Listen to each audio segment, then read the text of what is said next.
23살에 결혼을 하고 24살에 첫 아이를 낳았다. 세상 경험도 없고 인생 경험도 없는 철부지 어린 나이에 며느리가 되고 아내가 되고 엄마가 되어버렸다. 엄마란 자리가 익숙해지기도 전에 둘째라는 선물이 도착했다. 준비되어 있지 않는 엄마였지만 실수와 부딪히면서 조금씩 성숙해가고 있었다. 아가들이 혼자 힘으로 고개를 가누고 앉고 서고 걷기까지 수없는 넘어짐과 일어섬을 반복하면서 성장하는 동안 엄마인 나도 혈관과 함께 격려하고 위로하면서 성숙해가고 있었다. 시간은 쉼없이 흘러 아이들이 자기 주장이 생기고 자기애가 생기기 시작했다. 서로 싸우고 화해하고 다시 싸우고 화해하면서 그렇게 성숙을 하는 동안 엄마인 나도 노하우가 쌓여 제법 엄마다운 행동으로 아이들을 대하게 되었다. 하지만 내리사랑이란 말도 있듯이 한 가지 정말 고치기 힘든 게 있었다. 바로 큰 아이와 작은 아이에 대한 차별 대우다. 중간자의 입장에서 바라보려 노력하지만 자꾸 작은 아이에게 관대해진다. 큰 아이는 형이니까 양보해야 한다고 동생을 돌보는 게 형의 의무라고 세뇌를 시킨다. 큰 아이도 순서가 빨랐을 뿐 아직 관심받고 싶고 사랑을 확인하고픈 어린 아이일 뿐인데 첫째라는 이유 하나로 그렇게 부모님과 동생에게 부당한 대우를 받는다. 속상한 마음에 동생에게 화풀이를 하면 동생은 엄마인 나에게 하소연을 하고 큰아이 엄마이기도 한 나는 마치 작은아이 엄마만 되는 듯 큰 아이 마음 헤아리려 하지 않고 엄마 없는 동안 동생 잘 보살피는 게 형이 할 일이라며 억울한 마음에 불을 붙인다. 동생은 동생대로 형이 엄마만 없으면 자기를 종부리듯 시킨다고 불만이다. 부모 경험이 없는 나는 중재라는 게 참 많이도 힘들었다. 같은 깊이로 둘 다 사랑하는데 다들 자기만 사랑이 모자란다고 주장한다. 세월이 흘러 아이들의 성장이 엄마인 나를 넘어설 때 뇌라는 걸 들었다. 피곤한 몸으로 퇴근하면 편안한 휴식이 그리운데 일은 산더미고 아이들은 게임만 하고 있다. 내 화를 못 이기고 컴퓨터 전원을 끄고 속사포로 불만을 터뜨린다. 그런 날이면 아이들에게 매를 들었다. 무릎 꿇고 앉은 아이들에게 매질을 하고 혼자 자책하며 울기도 여러 번이다. 사실은 아이들도 엄마인 내 눈치를 보느라 게임을 하면서도 가시방석이었을 텐데 그땐 왜 아이들 생각이 그렇게 궁금하지 않았는지 모르겠다. 사실대로 말하자면 아이들 마음을 알려고도 하지 않았던 것 같다. 부모니까 내가 시키는 대로 하면 된다라고 강요만 했던 것 같다. 부모라는 걸 경험해보지 않아서라고 변명하기에는 너무도 많이 모자란 부모였던 것 같다. 그렇게 시간이 흘러 아이가 고등학교를 가게 되었다. 큰 아이는 180이 넘는 키에 1등을 놓치지 않았고 학생회장 임무도 곧잘 해냈다. 작은 아이는 거의 맨 뒤에서 성적이 맴돌았고 공부라는 것에 대해 관심도 없었다. 게다가 워낙 마르고 약해서 그저 건강하게만 자라고 공부는 안 해도 된다며 무엇이든 이해해주고 사랑만 주었던 것 같다. 그러던 어느 날 작은 아이가 맨 뒤에서 성적이 4단계나 올랐다고 자랑을 한다. 먹고 싶은 것 없냐고 물었더니 통닭이라 해서 통닭을 시켰다. 그런데 큰아이가 한마디 한다. 엄마는 내가 1등을 할 때는 당연하게 생각하고 어쩌다 2등 한번 하면 죽을 듯 화를 내면서 동생은 꼴등에서 맴돌아도 통닭을 사주시는 이유가 도대체 뭔가요?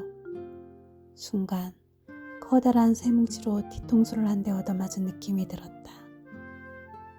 생각해보니 나는 항상 큰아이에게만 엄격했다.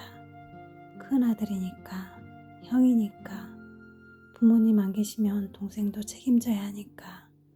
그러니까 너는 성공해야 한다고 강요하고 협박하고 그런 나쁜 짓을 서슴지 않았던 것 같다. 어쩌다 2등을 하면 조금만 더 노력하면 할 수 있어. 하지만 이건 역시 큰 아이에게는 협박이고 족쇄였을 것이다.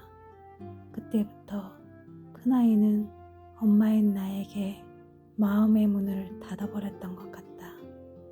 불만도 애정 표현도 사라져버리고 무덤덤한 보호자로만 여기게 되었던 것 같다. 게다가 정말 후회되고 안타깝고 바보스러웠던 나의 잘못이 또 하나 있다. 시부모님과 함께 살았던 나는 시댁을 닮은 큰아이를 목숨보다 소중하게 생각하는 시부모님들이 작은아이는 외가를 닮았다며 냉대하는 걸 보고 화가 나서 더 큰아이를 챙기지 않았던 것 같다. 시댁 식구들 때문에 화가 나면 괜히 큰아이를 몰아붙이고 시댁 식구들한테 해야 할 화풀이를 보란듯이 큰아이에게 해댔다. 세상에 이런 미련하고 모자란 엄마가 세상에 또 있을까 싶다.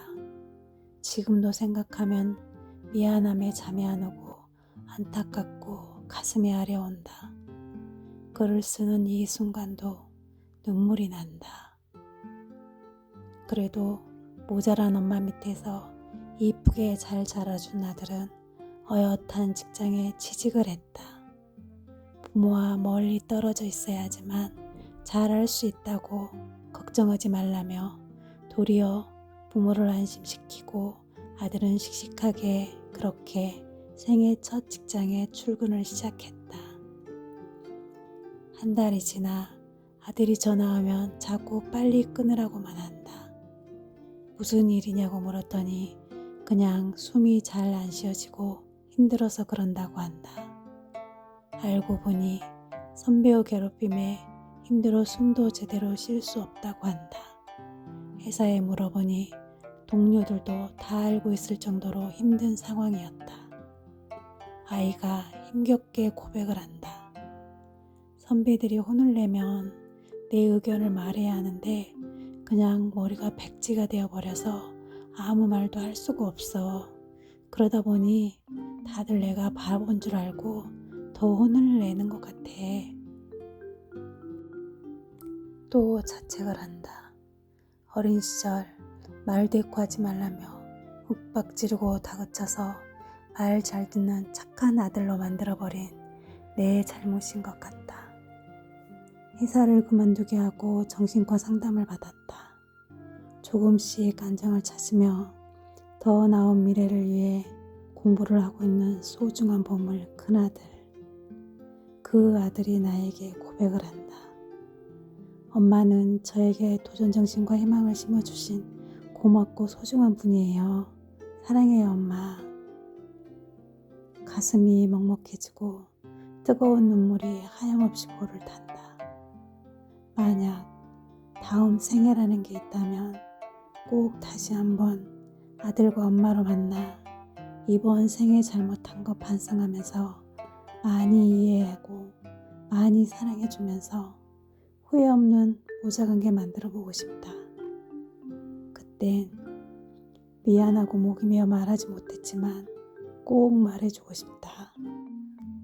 엄마 아들로 태어나줘서 정말 고맙고 엄마가 많이 미안하고 많이 사랑한다고.